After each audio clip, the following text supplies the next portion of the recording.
It is so great to be with you tonight. I'm humbled and excited to accept the Democratic nomination to become North Carolina's next United States Senator.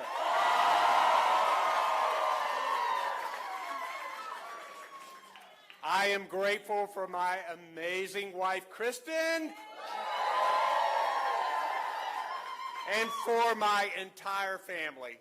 And I deeply appreciate the work of the people in this room and people across the state of North Carolina who've gotten us to this moment.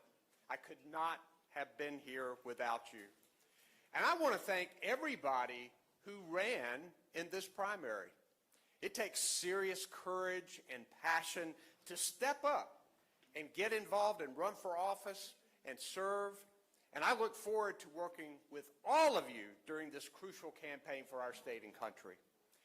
Now, I also want to take a moment to share my deepest condolences to the family and loved ones of our military members who were killed in the Iran war. Our brave men and women in uniform put their lives on the line to keep our country safe, and I am deeply grateful to them and their families. So guys, we know we've got our work here, and it's just beginning.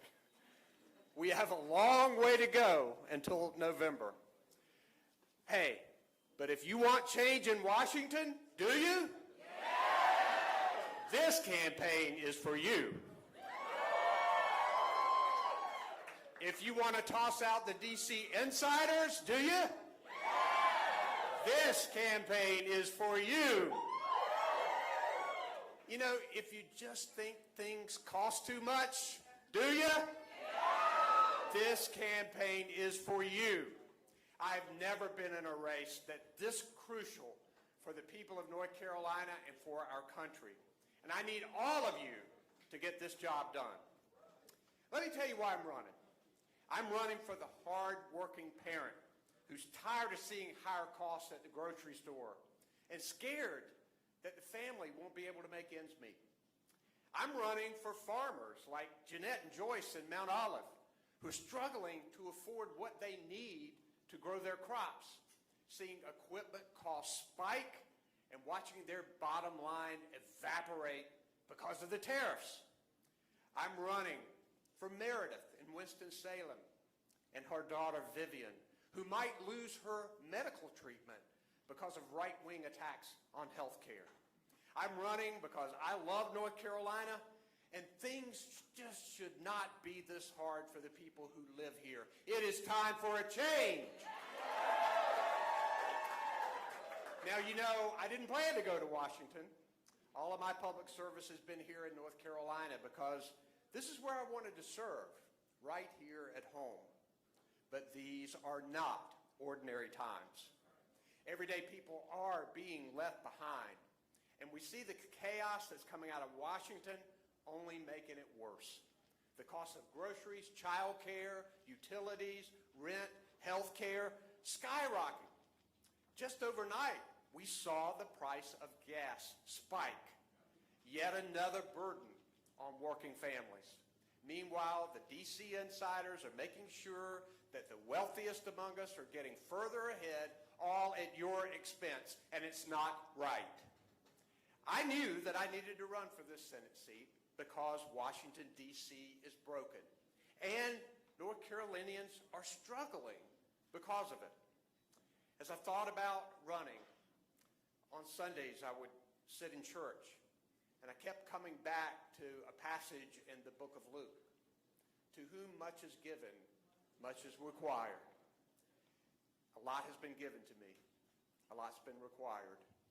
I thought about my life growing up in eastern North Carolina, my public school teacher mom, my hard-working dad, my work on the farm every summer until I went to college, the amazing public school education that I got in Nash County, my Sunday school classes that I taught for decades, and most importantly, my wonderful wife and my 3 fantastic daughters. Boy, have I been blessed.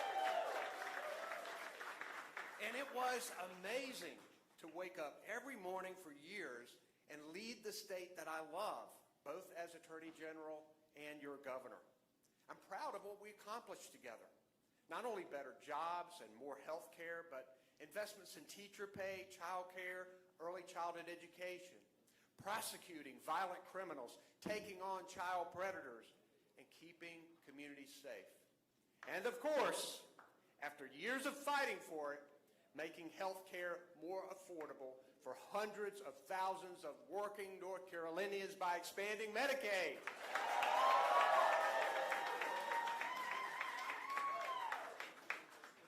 But now, a new challenge awaits. I'll take that same problem solving to Washington that I used here in North Carolina to focus on what matters. My opponent, who just won his primary tonight, is an out-of-touch D.C. insider and big oil lobbyist who's only looking out for himself and his well-connected friends in Washington. He has pushed schemes that raise health care costs, make communities less safe, and make life harder and more expensive for working families. How out of touch is Michael Whatley? While your costs go up, Michael Whatley says prices are down. When your local law enforcement needs more funding to make communities safe, Michael Whatley supports DOGE cuts that take money away from them. When you wish you could afford your health care premium, Michael Whatley celebrates a bill that makes it cost even more. It's dead wrong, and it's got to change. Let me tell you who I'll be. I'll be a strong, independent senator who will work with this president when I can and stand up to him when the people need me to.